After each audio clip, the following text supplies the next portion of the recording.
Assalamualaikum warahmatullahi wabarakatuh. Perkenalkan, saya Retno Ayulandari dari jurusan Tadris Matematika kelas 5E. Di sini saya akan menjelaskan mengenai trigonometri. Apa sih yang dimaksud dengan trigonometri? Trigonometri adalah sebuah cabang matematika yang mempelajari hubungan yang meliputi panjang dan sudut segitiga. Pengantar konsep dasar trigonometri. Teorema Pitagoras. Dapat kita lihat pada segitiga ABC, maka akan menjadi rumus C kuadrat sama dengan A kuadrat ditambah B kuadrat. Itu yang dinamakan rumus Pitagoras. Nah, teorema Pitagoras bentuk akar, yaitu A akar B, A akar C, lalu A akar B plus C. Nah, kita juga bisa melihat tabel triple Pitagoras, di mana yang sering kita ketahui 3, 4, 5, 12, 13. Selanjutnya, definisi perbandingan trigonometri. Nah, dapat kita ketahui di situ terdapat segitiga, di mana ada sudut theta. Nah, lalu di depan sudut theta dinamakan dengan sisi depan. Lalu di samping sudut theta dinamakan dengan sisi samping. Lalu ada sisi miring. Nah, untuk mengetahui sin kostan dari sudut theta tersebut, kita selalu ingat demi sin sami kos desatan. Itu artinya untuk mencari sin theta yaitu depan per miring.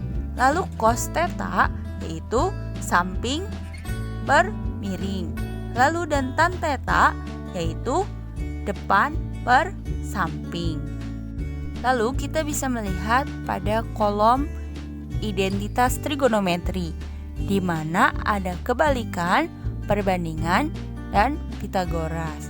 Untuk kebalikan sendiri ada sekant X sama dengan 1 per cos X. Lalu kosekant X sama dengan 1 per sin X. Lalu kotangen X sama dengan 1 per tan X. Selanjutnya ada perbandingan, di mana tan A sama dengan sin A per cos A. Nah, untuk Pitagoras sendiri itu ada sin kuadrat X ditambah cos kuadrat X sama dengan 1. Lalu ada tan kuadrat X plus 1 itu sama aja dengan sekant kuadrat X. Nah, lalu 1 plus kotangen kuadrat X itu sama dengan kosekant kuadrat X. Selanjutnya ada nilai perbandingan trigonometri. Nah, di sini ada sudut istimewa, di mana terdapat pada kuadran 1, yaitu terdapat tabel berisi nilai dari sin, cos, dan tan. Nah, teman-teman bisa melihat jika sin 0 maka hasilnya 0. Jika cos 0 maka hasilnya 1. Nah, dan jika tan 0 maka hasilnya 0 dan seterusnya. Lalu ada sudut istimewa Pitagoras, di mana jika sin 37 hasilnya 3 per 5. Jika cos 37 hasilnya 4 per 5. Dan jika tan 37 maka hasilnya 3 per 4. Dan seterusnya. Selanjutnya terdapat sudut berelasi, di mana di sini terdapat bagian-bagian dari kuadran, di mana kuadran 1 bernilai positif semua. Lalu pada kuadran 2 hanya sin saja yang bernilai positif. Lalu pada kuadran 3 hanya tan saja yang bernilai positif. Lalu kuadran 4 juga sama dengan kuadran 3, hanya tan yang bernilai positif. Namun terdapat catatan, jika N kurang lebih dari 90, ini terdapat syarat. Jika N-nya bernilai ganjil, maka trigono berubah. Dan jika N-nya genap, maka trigono tetap. Selanjutnya, ada trigonometri pada segitiga sembarang. Nah, teman-teman bisa melihat terdapat segitiga ABC sembarang, di mana di depan sudut A ada A kecil, lalu di depan sudut B ada B kecil, dan di depan sudut C ada C kecil. Nah, di sini ada aturan sinus, di mana A kecil per sin A, lalu B kecil per sin B, dan C kecil per sin C. Nah, untuk aturan kosinusnya, ini teman-teman bisa melihat ada 3 aturan kosinus. Lalu untuk segitiga, ini terdapat 4 aturan luas segitiga. Lalu selanjutnya ada tabel, yaitu jumlah dan selisih sudut, di mana sin A plus B itu sama dengan SA dikali CB ditambah CA dikali SB, dan selanjutnya. Lalu terdapat sudut ganda, di mana sin 2A yaitu sama dengan sin A plus A sama dengan 2 dikali sin A dikali cos A. Nah, di sini juga terdapat yang lainnya. Nah, teman-teman bisa melihatnya. Dan selanjutnya ada kegunaan trigonometri dalam kehidupan sehari-hari. Pasti teman-teman bertanya-tanya kan, apa sih manfaat dari trigonometri? Apa sih kegunaan trigonometri dalam kehidupan kita sehari-hari?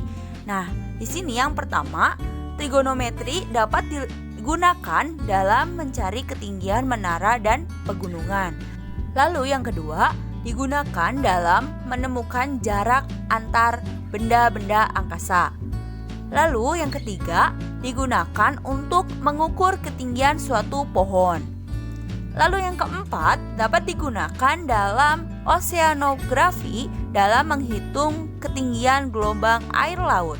Lalu yang kelima, arsitek menggunakan trigonometri untuk menghitung beban struktural, kemiringan atap, permukaan tanah, dan banyak aspek lainnya, termasuk bayangan matahari dan sudut cahaya.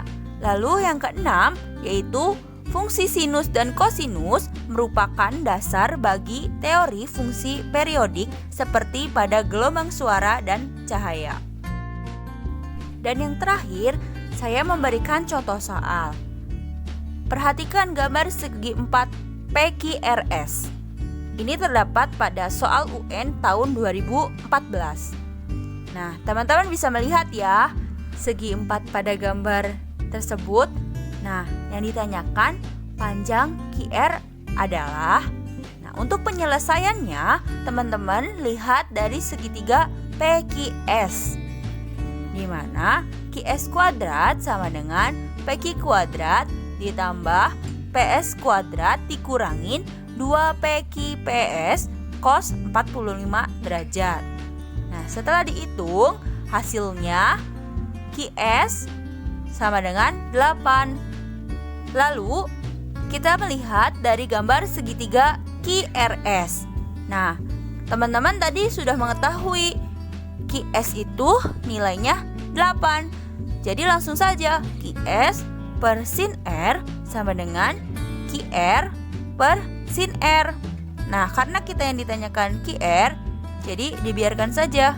Jadi 8 per sin 30 sama dengan QR per sin R. Nah, sin R-nya juga sama, yaitu sin 30.